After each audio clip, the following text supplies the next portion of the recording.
A mother's scream splits the night air in Praia de Luz, Portugal. They've taken her. Kate McCann's cry echoed through the Ocean Club Resort, and within minutes, the world would know her daughter's name, Madeleine.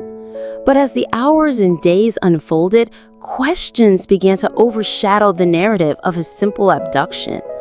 What really happened inside apartment 5A? It was 10 p.m. when a chilling scream shattered the calm of Praia de Luz.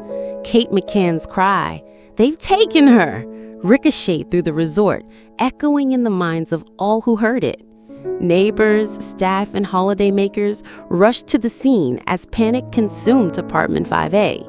A child was missing, and the world of the McCann family changed forever in that instant. But even in those first moments, something felt off. Why did Kate scream before anyone had searched thoroughly? Why did her words already assume abduction? That first cry became the opening line of a story that would ripple across the globe, a moment both haunting and suspicious, marking the beginning of one of the most debated mysteries in modern history. Every night, the McCanns and their friends followed a pattern: dinner at the tapas restaurant while children slept alone in unlocked apartments. On May 3, 2007, they claimed to have checked the children every 20 minutes. Yet, as police investigated, their stories began to splinter.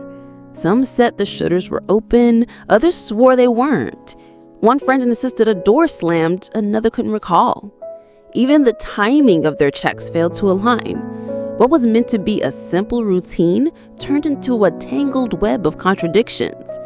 The tapas group's synchronized story began unraveling under scrutiny, raising questions. Were these discrepancies innocent mistakes of memory or deliberate attempts to create an alibi? Dogs don't lie. Specially trained cadaver and blood detection dogs were brought to apartment 5A.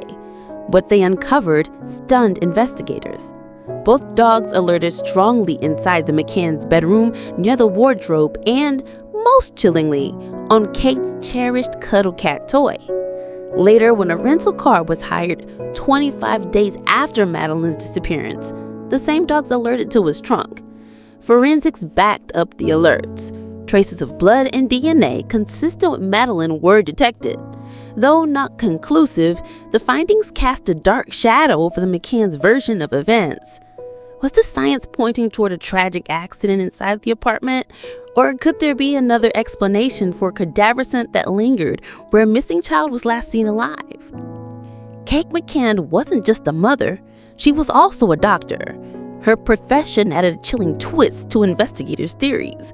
Could medical knowledge have been used to sedate the children while the adults dined? Witnesses had noted how unusually quiet all the children seemed during the holiday. The idea that sedation went wrong, leading to a fatal accident, haunted the case. Kate's reaction, some argued, was too measured, her language too precise. Critics pointed to her diary entries and her statements as calculated, almost clinical. Was this simply the controlled demeanor of a medical professional under immense stress? Or was it the cool precision of someone who knew far more than she revealed? When Kate claimed she found the bedroom window open, curtains billowing in the breeze, it created the perfect image of an abduction. Yet investigators quickly noted problems. There were no fingerprints on the window except Kate's, no sign of forced entry, and no evidence anyone had climbed in or out. Was the scene staged to convince others of a kidnapping? The cry, the window, the rushed narrative, it all painted a suspiciously neat picture. Detectives began to wonder, was the McCann story crafted for public consumption in those crucial first minutes? If so, was it desperation or deception?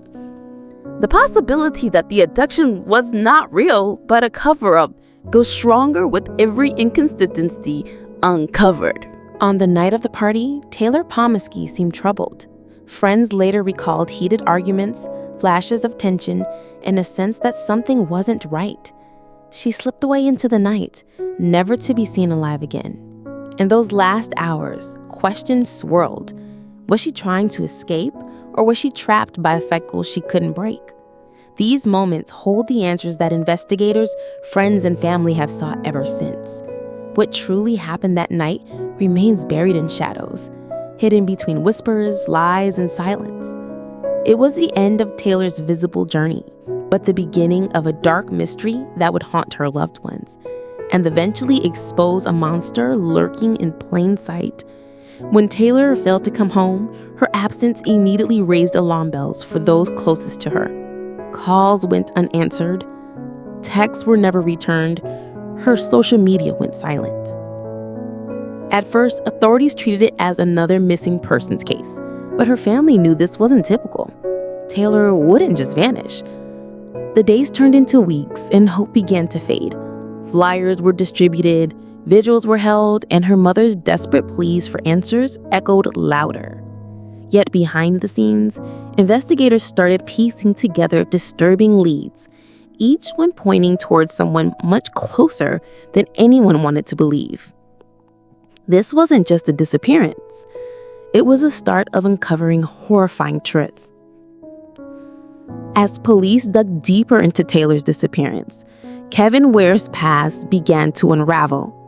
His criminal record painted a chilling picture: violence, drugs, and run-ins with the law that revealed a dangerous man hiding in plain sight. To outsiders, he was a former NFL player, but to those who knew him intimately, he carried a darkness that seemed to follow him everywhere. Investigators started connecting patterns: abuse, manipulation, and a rage that escalated over time. What was once seen as isolated incidents suddenly looked like warning signs that had been ignored. Each discovery peeled back another layer of the mask, exposing a man capable of far worse than anyone dared to imagine. Months passed with no sign of Taylor. The case seemed to stall until new evidence surfaced. Witness accounts, digital footprints, and forensic discoveries began to paint a clearer picture. The trail led back again and again to Kevin Ware. Investigators now believe foul play was undeniable. What had been speculation turned into chilling certainty.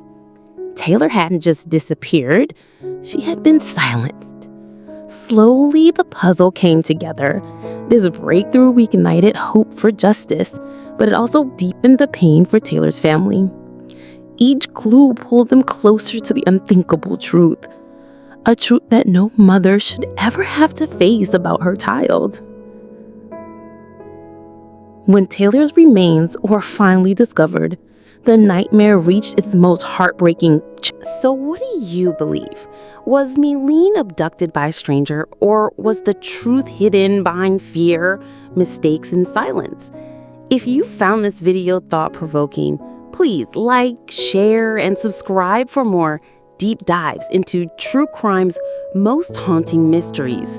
And let me know your thoughts in the comments below. What do you think happened in apartment 5A?